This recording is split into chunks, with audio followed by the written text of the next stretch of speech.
All right, welcome to day 2 of Learn to Meditate. That's Marie. So today, you guys, I want to talk about overwhelm. I want to talk about thoughts and what thoughts are without getting too weird on you guys. So I'm just going to talk for about the first 5 to 10. So if you have a journal and you do want to take notes, feel free. Otherwise, you can just sit and just absorb it in and just go, okay, that makes sense to me. So thoughts are simply energy and information. That's all it is. So we take in thoughts every single day, right? We actually have about 50 to 80,000 thoughts every single day. And sages and yogis have known for thousands of years that we only have one at a time. And science has just caught up and just realized now that, in fact, we do only have one thought at a time. And you have thoughts in consecutive little bursts. So you'll have a thought for 1 to 3 seconds, small gap, thought for 1 to 3 seconds, small gap, thought for 1 to 3 seconds, small gap. It's actually where train of thought comes from, because it literally looks like a train of thought. It's like little cars. And so I'm just going to make sure everybody's muted. So when we overwhelm ourselves, and when we have too many thoughts going on and swirling around in our brains, basically what's happening is we are shortening that little gap. So if this is a thought and this is a thought, here's the gap where there's nothing. We are shortening that gap as we overwhelm ourselves to the point where you start having either anxiety or panic attacks because your thoughts are running too consecutively, one after the other. Just put your hand up if you've ever experienced that. Oh, everybody. Perfect. Myself included. So what we do with meditation is we work to lengthen that gap so that you have more space in between thoughts where you're being and you're present and you're not worrying about the next thing and the next thing and the next thing. Hands up again if you're excited to do that. So that's how meditation works. Okay, we work to access that gap during meditation so that we can work to expand the gap in between our thoughts, that we're not just squirrel brain all the time having thought, right? Because that's not a way of living. That's existing. That's surviving. That's fight or flight all the time, like we talked about yesterday, and nobody wants that because that's high cortisol, right? That's shitty digestion, pun intended, right? That's I have no sex drive, I can't sleep, I've got insomnia, it's all these different things. When we want to be peaceful and calm and present and happy, and we want to feel as good as we're meant to feel, right? So thoughts are energy and information. And when I say energy, everybody's cool with that, right? You guys all understand that we're all energetic bodies and everything's energy? Okay, cool. So I could talk about another day if you guys are interested also. I could talk about like vibrational frequencies and why people chant. You guys would be down with that? So I'll talk about that another day. I'll talk about that, or maybe I'll touch on it today when we talk about mantra. So we have 50 to 80,000 thoughts a day. Our thoughts run like a train of thought. When we overwhelm ourselves, it's because we're having too many consecutively and we don't have that little gap in between each thought, right? Everybody's with me so far? We can only have one thought at a time. So what we do when we meditate and why people use mantra, just to demystify it a little bit, literally means mind tool. It's a tool for the mind to focus on so that it doesn't have to be distracted by all the stuff that comes in. And tomorrow, I think we're going to talk about what to expect when you meditate. And I'll just really quickly, spoiler alert, there's actually only 3 things that can happen when you're meditating. You can fall asleep, you can have thoughts, or you can enter the gap or stillness, right? That's it. Only those 3 things. So usually you will have thoughts and then your mind will quiet and you'll kind of enter the gap. And then you'll find yourself kind of falling asleep and you'll have a thought and you'll wake up. And then you kind of enter the gap again and then you might fall asleep and you'll have a thought. And it's just like you go through this pattern of these 3 things during meditation. That's all you can ever do. There's nothing else that happens. And I just wanted to read you guys really quickly this quote about the gap, we call it, right? And you guys, when I say the gap, I just mean like that place of stillness that you enter when you're meditating, when you don't really know what time it is or where you are or what you're doing. And all of a sudden you come to and you're like, whoa, that was cool. I don't know how long I was in there for. And this is from one of my favorite books. It's called Secrets of Meditation by David G. Awesome, awesome book. Okay. He says, you can't recognize a gap while you're in it because you're not separate from it. It's like a fish swimming through the ocean, unaware that it's in water. Fully immersed and integrated into the ocean during its entire life, until it chooses to leap out of its liquid realm into the air, only then it truly realizes separation. And I just thought that was beautiful. So that's a gap. We're like a fish in water, and when you enter the gap and you come back from it, you realize, oh, I was part of, and now I'm being separate from because my ego makes me separate, right? We like to think that we're these separate things, even though we're all intertwined, right? We're all humans on this adventure together. Nobody's extra special than anybody. Okay. So for a lot of us, we have all these overwhelm of thoughts all the time. And basically what happens with the human condition is we have an experience that we have energy and information coming in, right? So energy and information comes in. We make a decision if we like it or we don't like it. And then we have a bodily response. So I see a car accident. I feel stressed out about it. I feel sick to my stomach. I see a 2-year-old playing. I get excited. I feel love, right? It's just this whole like energy and information, make a decision about it, have an experience. And what we do is we have these like energy, information, make a decision, experience. We have these like loops, these feedback loops all day long, like 50 to 80,000 times. That's what a thought is. Okay. Just think of it like that feedback loop. And a lot of the time we make these judgment calls or these reactions that don't serve us, but because they kind of get us the outcome that we want, we just keep doing the same pattern. Do you guys follow me? So it's like you have an infinite amount of potential and an infinite amount of opportunity and ideas and reactions that you could choose. But you choose one. And then because you kind of choose one, you keep choosing that one. So picture yourself at the edge of a tall field of grass. And by the end of the day, you have to get from this side of the tall grass to the other side of the tall grass. And you're kind of like, oh, there's not really a path, but okay, I'll kind of go this way. So you make your way through this tall grass and kind of push it aside and you get to the other side. And you're like, oh, okay, well that worked. And then the next day you go back and you have to make your way through that tall grass again. And you're trying to look for a path, try to look for a clear way through, and you kind of don't really see one. And you go, oh, you know what? There's like a little bit of trotted grass that way. I'll take that way. And then you keep every day taking that same path until no grass grows in that one single path, even though there's infinite potential everywhere. You could have gone under, you could have flown over probably, you could have gone any other which way. But you choose that same way because it kind of sort of works to get you to where you're going. That's what we do every single day with thoughts. And scientists used to think that our brains were hardwired, like you couldn't change anything. And that what they've recently discovered is that we have something called neuroplasticity, which means that our brains literally can be rewired and reformulated, right? So that's why the power of habit is so important. That's why positive visualization and affirmations are so important. And that is why, my friends, the meditation is so important, because what we're doing right now is we're rewiring our brains to be more patient, more creative, more calm, more loving, more compassionate, have infinitely more energy, and to connect into our bodies instead of being a space case all the time. Cool beans? So that's thoughts and overwhelm. I mentioned before that we use mantras. It's a mind tool, right? We use mantras to focus on in order to distract us from our thoughts so that we have something to focus the mind on that doesn't have meaning. Because as soon as you focus on something that has meaning, you interpret it, right? Meaning, interpret, bodily feel, feedback loop. So we don't want to have that same thought process with the mantra. That's why mantras don't mean anything. And some people will say, like, there's a mantra that I love. It's called Soham.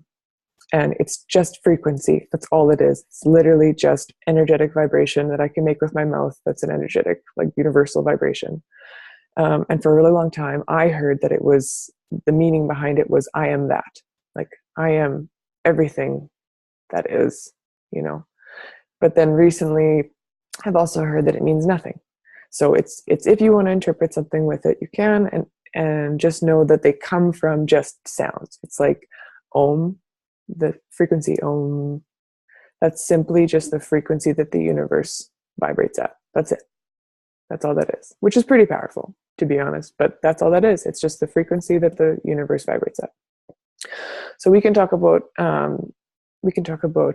chanting and vibrations and stuff another day if you guys want to get into some of the spiritual stuff.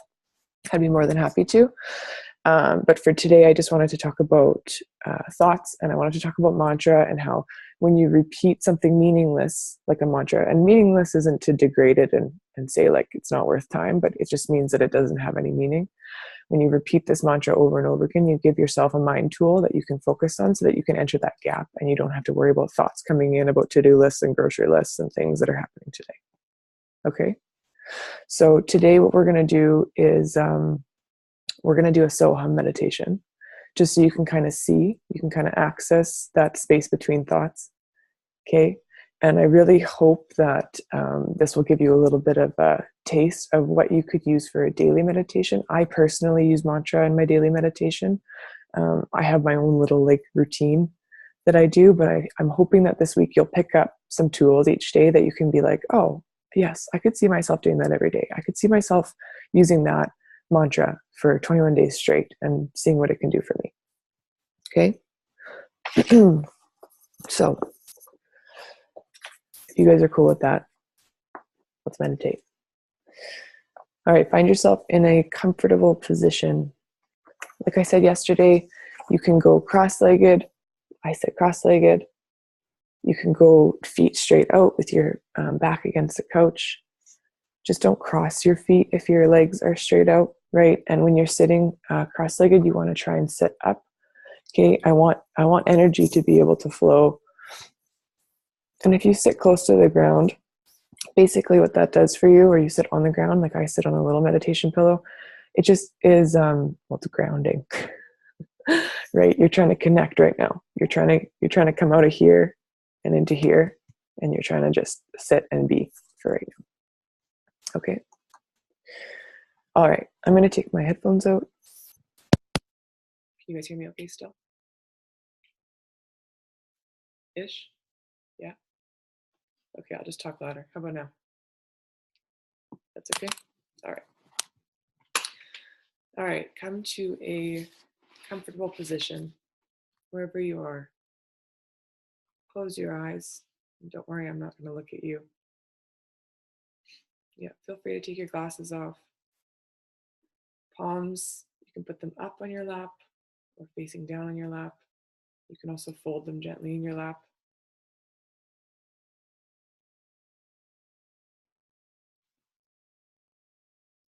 All right, find a position that's comfortable and relaxing, but you don't want to sleep.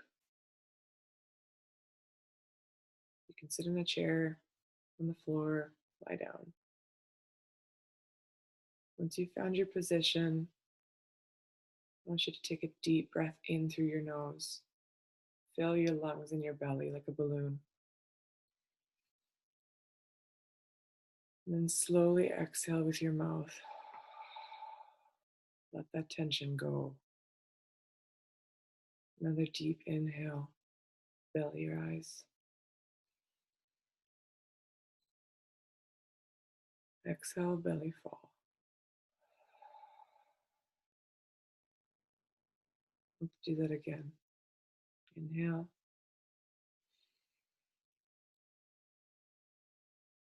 Let that tension melt.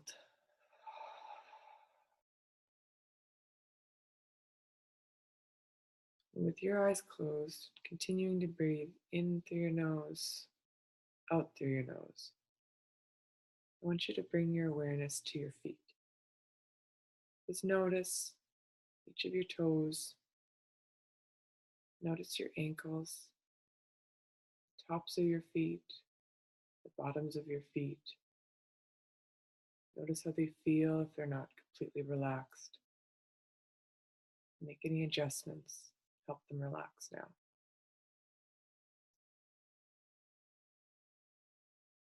Slowly, I want you to bring your attention to your legs.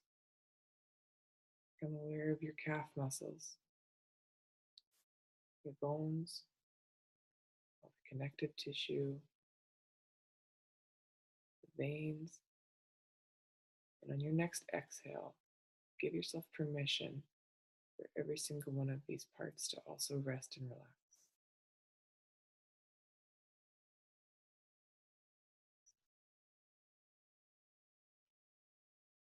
Next, I want you to allow your awareness to move up through your hips, your pelvis, into your belly, your low back. Notice how this area feels. Be aware of any tension. Be aware of the bones, the muscles, the fluid that lubricates and keeps this area mobile. And I want you to be aware of the breath as it moves into the bottom of the belly and the back. Notice how with each inhale, the front side of the body expands and room is created for your digestive system. And with every exhale, the front body experiences a softening as the navel surrenders towards the spine and the back body experiences the expansion. Be aware of this softening and expansion just like you would an ocean wave.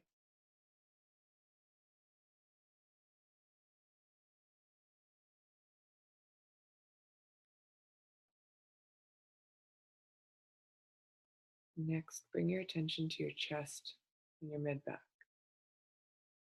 I'm trying to synchronize the breath with the wave from your belly. Notice with your inhale how your chest fills first, and then the belly, and with the exhale, the body empties first, and then the chest. Notice that it flows down and up like an ocean wave.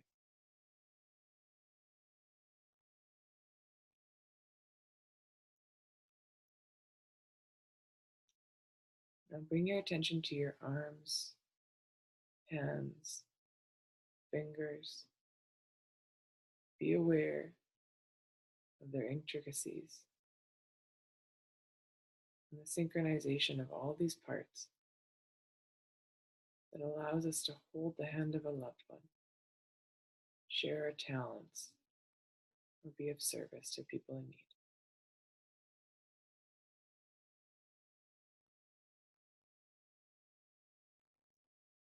Now feel your breath deep in your throat as you bring your awareness up through your neck, into your cheeks, your nose, your eyes, ears, forehead, and each and every hair on your head.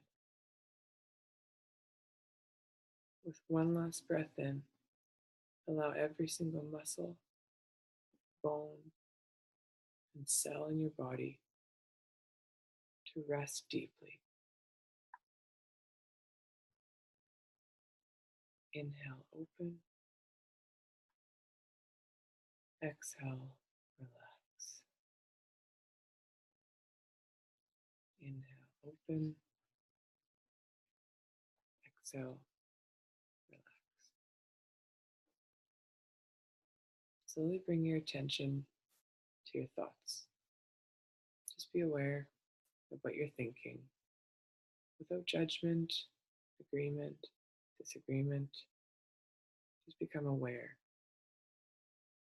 Watch as one thought leads to another. And as one thought leaves, another one takes its place. And if you can, just think of them like clouds passing by. Don't attach any judgment to them. Let them come and let them go.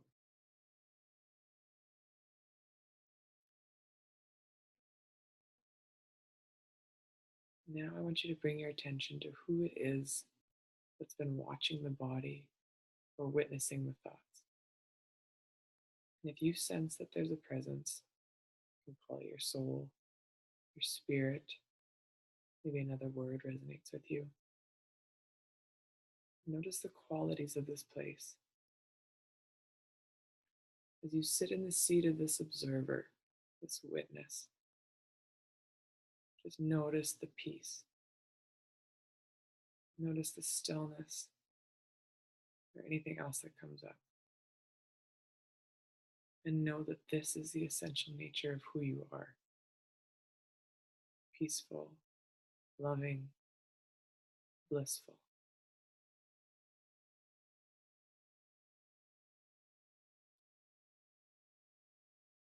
Enjoy this place.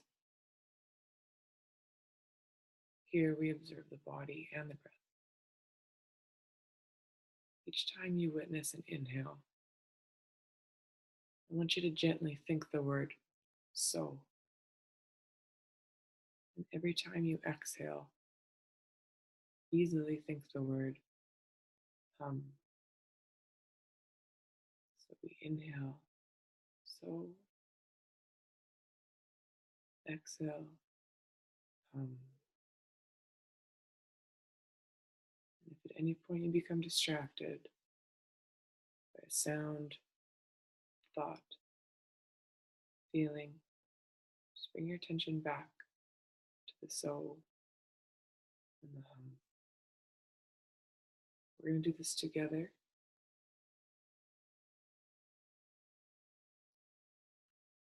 And I'll set a timer and it'll chime to bring you out.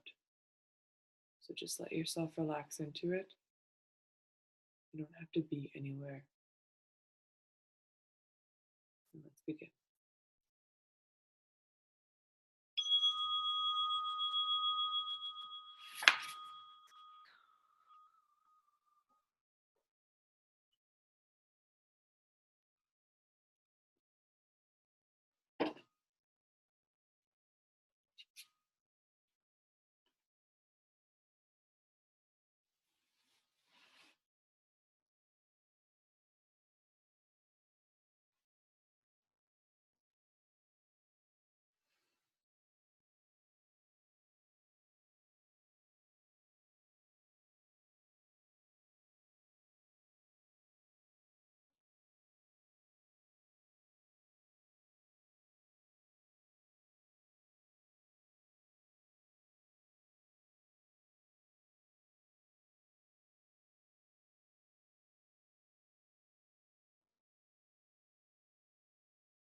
find yourself distracted, bring yourself back. So um, let yourself go deeper for this last couple minutes.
When you're ready, wiggle your toes and your fingers.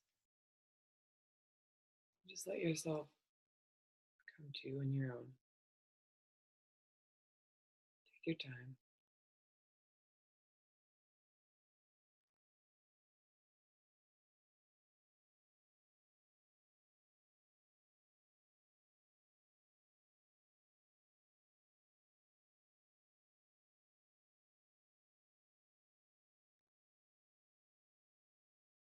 Hi.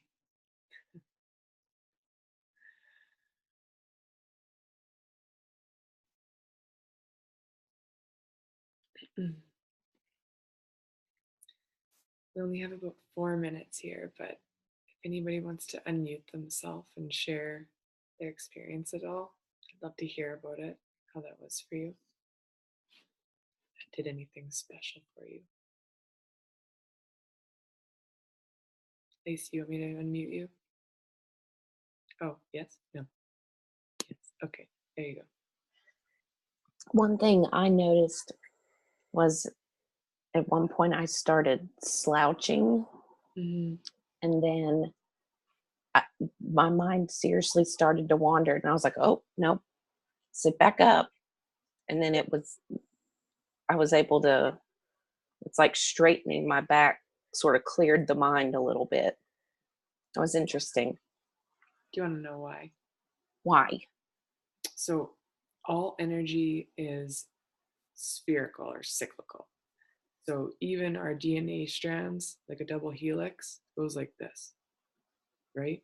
So, do you guys ever notice that children with ADHD or attention, like any kind of thing, they do this? right? It's because they have so much energy that they don't know what to do with it. And so it rocks. And so a mindfulness practice and meditation practice, what it can do is it helps you channel that, and it helps you better deal with that energy. So when you sit up straight, what you're doing is you're allowing your spine, which is where all your main core energy circles, right? This is like your soul, like your life force is like in the middle of you. You sit up straight and you get to channel that instead of cramping it, right? Isn't that kind of neat? Mhm. Mm-hmm. Anybody else? I love how chill everybody looks. It's my favorite part. That's amazing. Everybody's good. Carl's, how's that for you? I can't unmute you. Like Sandy said yesterday, I usually do guided meditation. So this one, sitting very quiet, is a lot. It gets a lot more difficult, but just like refocusing back on the breath really helped. Do you know why guided meditations are so popular? And I have nothing against them. Like, we're doing a guided right now, technically. We have like a minute left, but I'll just tell you really quick. We love distracting ourselves. And so, listening to a guided meditation, you don't actually have to sit with this stuff. You don't have to sit with yourself and get to know yourself better. You actually get to distract yourself and disconnect. So, while I love guided meditations and there is a time and a place for them, sitting at least for 5 to 10 minutes in silence by yourself every day will help you not only get to know yourself better, but it'll help you deal with your shit. And it's something that I had to learn the hard way because I was doing a lot of meditating and I was meditating the guided meditations. And I was like, man, why this shit keeps coming up? And it's because I wasn't processing it. I wasn't sitting in it and I wasn't feeling through it. I wasn't crying through it some days. I wasn't journaling out whatever came. And now I understand the importance of sitting in a silent meditation. So what I suggest for you guys, I'm totally going to get cut off right away here. I suggest taking a journal out right now and just journaling for 5 minutes. Whatever came through, whatever is coming up for you right now, just journal that out. Just get it from here to paper. All right? I love you all. Thank you so much for showing up. I really appreciate you guys. I'll see you tomorrow morning.